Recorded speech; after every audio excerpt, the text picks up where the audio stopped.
Hello everyone, आप सभी को मेरा प्रणाम। जय श्री कृष्ण, राधे राधे। आज हम पुस्तक के बारे में बात करेंगे। The subtle of arts giving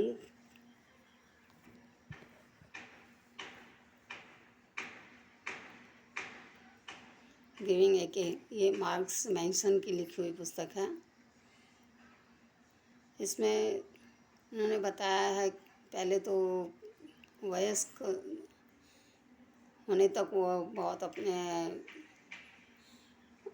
गंदी हरकतों में रहे और जो पैसा होता था वो ले जा कर के खर्च करते रहते थे। सभी ऐब थे उनके अंदर, लेकिन बाद में उनको उनकी पत्नी ने और उनके भाइयों ने सभी ने उनको हेल्प की और उन्होंने इस पुस्तक को लिखा। और इसमें उन्होंने बताया है कि खुशी को वो किस तरह से प्राप्त करते हैं। वह सब चीज़ करने के बाद उन्होंने आखिर में इतने कष्ट सहने के बाद जैसे वो उम्र उनकी बढ़ती गई तब उनको नज़रिया समझ में आया कि हमें अच्छा और बुरा क्या है, ये उनकी बात समझ में आई और उन्होंने उसको उस तरह से देखना शुरू किया। फिर वह जैसे कि भगवान बुद्ध हैं, उनके कागार पर गए।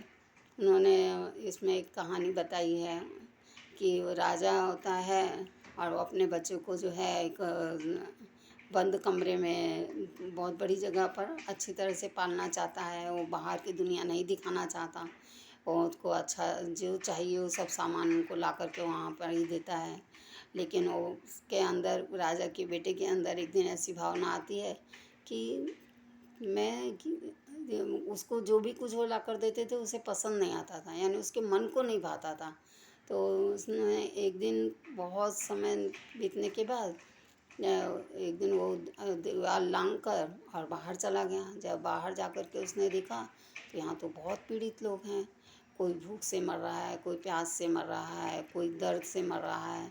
तो इस तरह से बहुत सारी तकलीफ़ें देखी तो उनके मन में आया कि मैं भी इसी तरह से जीना चाहता हूँ कि मुझे पैसे के मूल पर क्यों रखा जा रहा है। यानी वो वास्तविकता देखना चाहते थे। तो उन्होंने फिर उस तरह से जीना शुरू किया। तभी भी उनको अच्छा नहीं लगा। बोले नहीं, इतना सब धन दौलत होते हुए भी मैं ऐसे क्यों जीऊँ। ये तो सबका अपना अपना वो है, पर्सनल मैटर है। अगर किसी चीज़ में हमको कोई व्यवहार समझ नहीं आ रहा है और हम उसके पीछे भाग रहे हैं तो वो चीज़ गलत हो जाती है। तो इसकी वजह से वो क्या करते हैं कि हम अपने वो एक दिन वो क्या वहाँ से जैसे अपना समय निकाल कर और वो इस तरह से घर से फिर एक दिन चले जाते हैं और कहीं एक पेड़ के नीचे जाकर बैठते हैं और बहुत समय तक वहाँ बैठे रहते हैं। तो उनको एक दर्शन होता है। उस दर्शन में ही जैसे भगवान बुद्ध हैं और वो जा कर के सब जगह अपना दर्शन देते हैं और फिर बताते हैं कि देखिए यातनाएं हैं, ये तो आएंगी, लेकिन उसको हमें सहन करना है। पर हम सहन भी क्यों करें जब हमारी गलती ना हो। हम किसी के सामान को रख लें अपने पास और फिर हम कहें कि वो सहता रहे, तो क्यों सहता रहे भाई, ये भी गलत है। हाँ, और जब हम अगर चाहते हैं कि हम अपना नज़रिया बदलें तो हमें अपने नज़रिए को बदल कर हमको उसको अच्छे तरीके से देखना होता है। अब वो नज़रिया हमारा कौन सा है कि वो इसमें बताते हैं कि जैसे भगवान बुद्ध कहते हैं कि पत्ते को तोड़ कर लाओ और फिर उसको जोड़ कर आओ, तो टूटी हुई चीज़ जुड़ती नहीं है। हाँ, इसीलिए हमको अपने व्यवहारों को, अपने मन को एक दूसरे के प्रति कभी भी तोड़ना नहीं चाहिए। कोशिश हो कि वो जोड़ कर रहें। लेकिन हम एक उम्र वाले लोग भी जो है अपने बच्चों का कुछ अच्छा सोचने की वजह से ऐसा करते हैं कि ये चीज़ जो है यानी अपने बच्चों को ना देख कर के उनके बच्चों के विषय में सोचने लगते हैं। तो ये भी कई बार गलत हो जाता है। तो इसी तरह से ये इसमें बताया है कि आप जो है जितनी यातनाएं भोग रहे हैं आप सुख पाने के लिए, लेकिन सुख किस में मिलेगा?